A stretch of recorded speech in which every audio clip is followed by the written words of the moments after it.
Dairy ফার্মের সাথে আমার এবং আমাদের কোম্পানি ইয়ন গ্রুপের সম্পর্ক কিন্তু প্রায় 2000 সালের শেষ থেকে নিয়ে আমরা ডেইরি নিউট্রিশন এবং ডেইরি হেলথের উপরে আমরা কাজ শুরু করি আর্লি 2000 থেকে নিয়ে, মানে বিভিন্ন ধরনের নিউট্রিশনাল প্রোডাক্টস, হেলথ প্রোডাক্টস, এগুলো আমরা খামার পর্যায়ে আমরা আমাদের যে সেলস এবং টেকনিক্যাল নেটওয়ার্ক আছে তাদের মাধ্যমে কিন্তু আমরা তাদেরকে পৌঁছে দিই এবং তাদেরকে নো হাউ এবং ইনপুট সব কিছু আমরা সরবরাহ করে থাকি।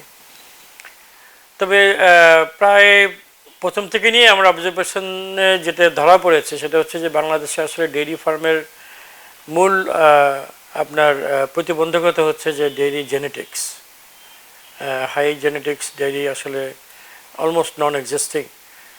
তবে বেশ কিছু ডেইরি পপুলেশন আছে যেগুলো হয়তো আর্টিফিশিয়াল ইনসেমিনেশনের মাধ্যমে, ক্রসব্রিডের মাধ্যমে আমাদের ইন্ডিজিনাস ডেইরি থেকে ক্রসব্রিডগুলোর প্রোডাকশান কিন্তু তুলনামূলকভাবে অনেক ভালো, কিন্তু আসলে ডেইরির যে প্রোডাকশান লেভেলটা আমাদের অ্যাটেইন করা উচিত সেখান থেকে কিন্তু আমরা অনেক অনেক দূরে আছি।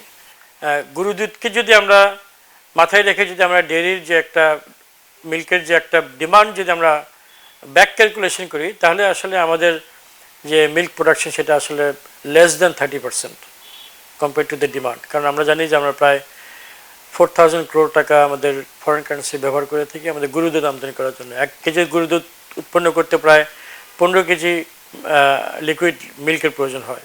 তো সেই হিসেবে যদি আমরা ক্যালকুলেশন করি তাহলে আমরা দেখব যে আসলে এই গরু দুধ যদি বাংলাদেশে প্রোডাকশন করতে হয় তাহলে কিন্তু আমাদের ডেইরি প্রোডাকশনকে কমপক্ষে আরও 4 থেকে 5 গুণ বাড়াতে হবে এখন যা আছে। তো সেটা আমরা কি করে সম্ভব? সেটা কিন্তু কখনই আমরা আমাদের এই ইন্ডিজিনাস এবং সেই লো প্রডিউসিং ক্রসব্রিড দিয়ে কিন্তু আমাদের পক্ষে এটা করা কোনোভাবে সম্ভব নয়। সুতরাং আমাদেরকে সঙ্গতভাবেই হাইজেনেটিক অ্যানিমেলের দিকে ফোকাস করতে হবে।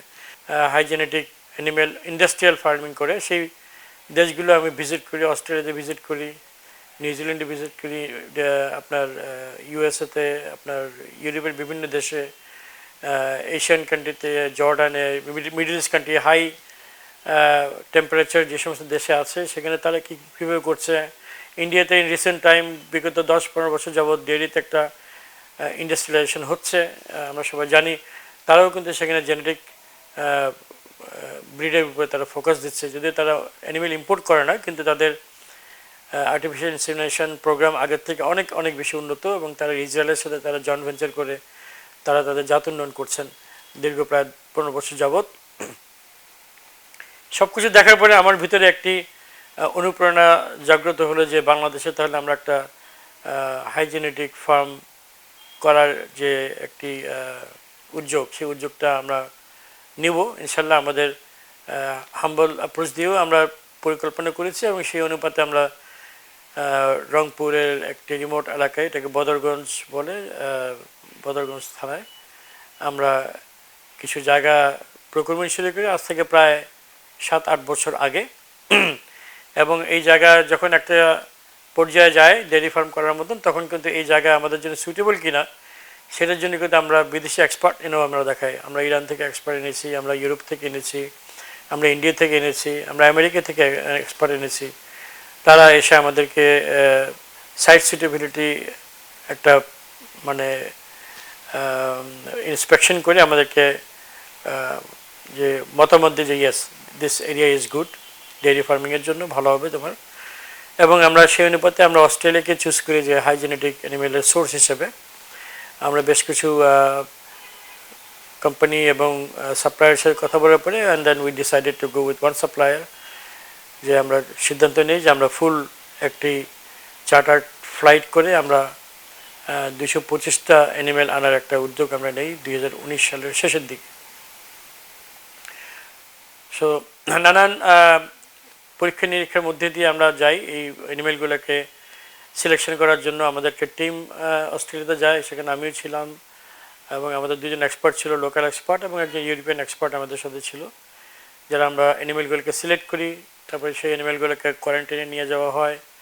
তারপরে পরবর্তীতে এগুলোকে আমাদের এক্সপোর্টের উপজীব্য করে সেটাকে বাংলাদেশে পাঠানোর উদ্যোগ নেওয়া হয়। সেটা নভেম্বর মাসে আমরা 2019 সালে আমরা এই অ্যানিমেলগুলোকে আমরা নিয়ে আসি বাই ফ্লাইট। বাংলাদেশে এই প্রথম মানে চার্টার্ড ফ্লাইট করে এত অধিক সংখ্যক high genetic pregnant heifer Holstein Friesian যেগুলো হচ্ছে পিওর ব্লাড, এগুলো প্রত্যেকটা অ্যানিমেলই আপনার প্রেগনেন্ট ছিল। এবং এই প্রথমেই আসলে কোনো উদ্যোক্তা মানে এই আয়োজন করে বাংলাদেশে এই গরুগুলোকে নিয়ে আসা হয়।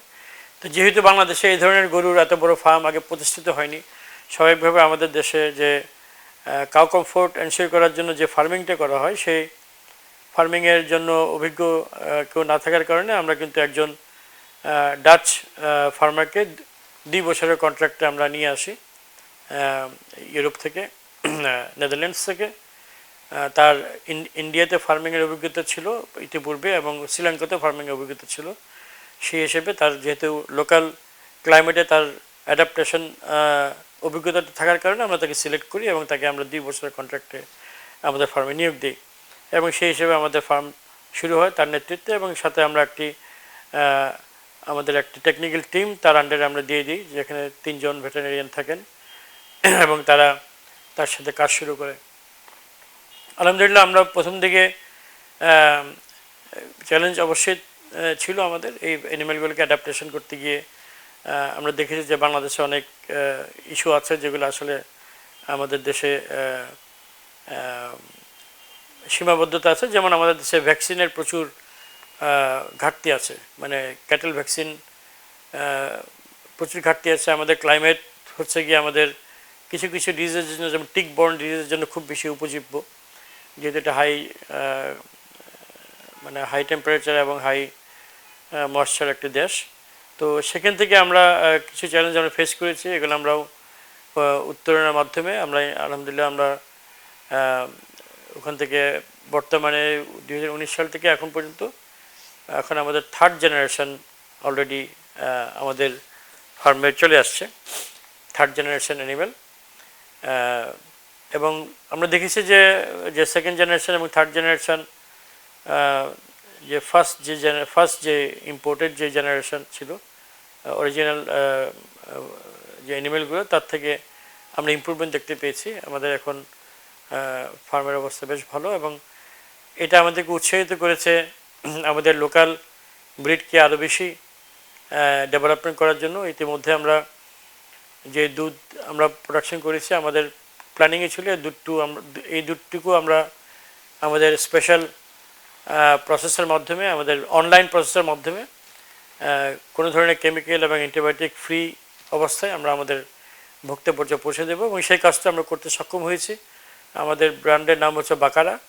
এখানে আমাদের 6-7টি প্রোডাক্ট ইতিমধ্যেই আমাদের ঢাকার এবং চিটাগাংয়ের মার্কেটে আছে, যেমন আমাদের পাস্টারাইজ মিল্ক, অ্যান্টিবায়োটিক ফ্রি পাস্টারাইজ মিল্ক, এবং আমাদের প্লেন ইয়োগার্ট বা সাওয়ার ইয়োগার্ট এবং সুইট ইয়োগার্ট, লাবান, তারপরে ভেরি স্পেশাল ঘি যেটা 100% মিল্ক ফ্যাট থেকে তৈরি করা হয়। এবং আমরা কিছু চিজ করেছি, যেমন মজারেলা চিজ, কটেজ চিজ, যেটাকে পনির বলা হয় আমাদের দেশে। এগুলি ইতিমধ্যে আমাদের মার্কেটে লঞ্চ হয়েছে এবং ভোক্তা পর্যায়ে যথেষ্ট অ্যাকসেপ্টেন্স পেয়েছে, এবং আমাদের সেলস উত্তরোত্তর বাড়ছে। সো আমাদের যে ডেইরি প্রজেক্ট, যেটা ইয়ন বায়োসায়েন্স লিমিটেডের নামে স্থাপিত হয়েছে রংপুরের বদরগঞ্জে প্রায় 50 একর জমির উপরে, এবং এর বাইরেও আমাদের প্রায় 300 থেকে 400 একর আমাদের নেটওয়ার্ক ফার্মাররা আছে, যার মাধ্যমে আমাদের প্রায় 250 থেকে 300 ফার্মার বেনিফিশিয়ারি আছে, যারা আমাদের মাধ্যমে উপকৃত হচ্ছে, যারা আমাদের প্রয়োজনে তারা নেটওয়ার্ক ফার্মিং করে সেখান থেকে তারা তাদের লাইভলিহুড বা তাদের যে জীবন মানে জীবন এবং জীবিকা যে ব্যবস্থা, সেটাও কিন্তু এই প্রজেক্টের মাধ্যমেই হচ্ছে। মূলত আমরা 5টা ডাইমেনশনে কাজ করছি এই প্রজেক্ট। শুধুমাত্র দুধ উৎপাদন কিন্তু আমাদের মূল লক্ষ্য না। আমাদের মূল লক্ষ্য হচ্ছে ডেইলি ক্যাটেল ডেভেলপমেন্টে একটি সাস্টেনেবল আমাদের কন্ট্রিবিউশন করা বাংলাদেশে, যাতে আগামী প্রজন্মে যাতে আমাদের ডেয়ারি মিল্ক যাতে ইম্পোর্ট করতে না হয়, আমাদের যাতে সাফিসিয়েন্ট ডেয়ারি প্রোডাকশন হয়, আমরা কম গরু দিয়ে আমরা অধিক উৎপাদন করব, যে স্ট্র্যাটেজিটা ইউরোপ, আমেরিকা এবং অস্ট্রেলিয়া এবং এশিয়ান বিভিন্ন দেশে যারা অলরেডি অ্যাডাপ্টেড করে ফেলেছে, কিন্তু আমরা অনেক পিছিয়ে আছি। আমাদের এখন অনেক কাজ করতে হবে সামনের দিকে, যাতে আমাদের দেশের যে 20 কোটি 18 থেকে 20 কোটি জনসংখ্যা, এই জনসংখ্যার যে মিল্কের যে চাহিদা, এই চাহিদা যাতে আমাদের নিজস্ব রিসোর্স থেকে, নিজস্ব ডেইরি প্রোডাকশন থেকে যাতে আমরা করতে পারি, সেটা আমাদের জন্য একটা বড় চ্যালেঞ্জ আমি মনে করি। এখন ফ্রেশ মিল্ক আমাদের কনজিউমারকে উপস্থাপন করা, 3 নম্বর হচ্ছে আমাদের ফডার প্রোডাকশন করা আমাদের নিজস্ব এবং আমাদের খামারি ভাইদের জন্য, যাতে তারা উন্নত মানের ফডার তারা তাদের ডেইরিকে খাওয়াতে পারে এবং সেই অনুপাতে তারা প্রোডাক্টিভিটি পায়। এবং 5 নম্বর হচ্ছে আমাদের যে খামারি যে নেটওয়ার্ক তৈরি করা, যাদেরকে আমরা টেকনোলজি দিয়ে এবং তাদের মাধ্যমে আমরা বাইব্যাক করে যাতে তাদের যে লাইভলিহুডকে যাতে আমরা কমপ্লিমেন্ট করতে পারি। এই মোট 5টি উদ্যোগ এবং বুল স্টেশন, এই 5টি উদ্যোগ নিয়ে কিন্তু আমরা আমাদের ডেইরি বা আমাদের যে ক্যাটেল ডেভেলপমেন্ট যে প্রজেক্ট আমরা রংপুরে স্থাপন করছি, সেটি আমাদের মূল লক্ষ্য উদ্দেশ্য, এবং সেই হিসেবে আমরা আমাদের টোটাল গ্রুপ কাজ করে যাচ্ছে। আমি আশা করি ইনশাল্লাহ অদূর ভবিষ্যতেই আমরা এদের সুফল আমরা দেখতে পারবো। ইতিমধ্যে আমরা দেখতে পাচ্ছি যারা এই ধরনের ফার্মিংয়ে উদ্বুদ্ধ হচ্ছে, হাইজেনেটিক ফার্মিং উদ্বুদ্ধ হচ্ছে, যারা ফডার কাল্টিভেশন উদ্বুদ্ধ হচ্ছে, এবং যারা ভালো সিমেন্ট চাচ্ছেন। আগে যেমন যে কোনো সিমেন্ট হলে তারা ব্যবহার করতেন, বর্তমানে ফার্মাররা কিন্তু সিমেন্টের যে যে যে ব্যাকয়ার্ড লিঙ্কেজ বা যেটাকে আমরা প্যাডিগ্রি বলি, সেই প্যাডিগ্রির ব্যাপারে তারা সচেতন হচ্ছেন এবং সেই অনুযায়ী তারা সিমেন্ট ব্যবহার করছেন, যাতে আমাদের মানে নতুন প্রজন্মের যে গরুগুলো হবে, যে ক্যাটেলগুলো হবে, সেগুলো যাতে হাইজেনেটিক হয়, হোক সেটা মিল্কের জন্য, হোক সেটা বিফের জন্য। সো এটা হচ্ছে আমাদের এই প্রজেক্টের মূল উদ্দেশ্য, এবং সে লক্ষ্যে আমরা কাজ করে যাচ্ছি।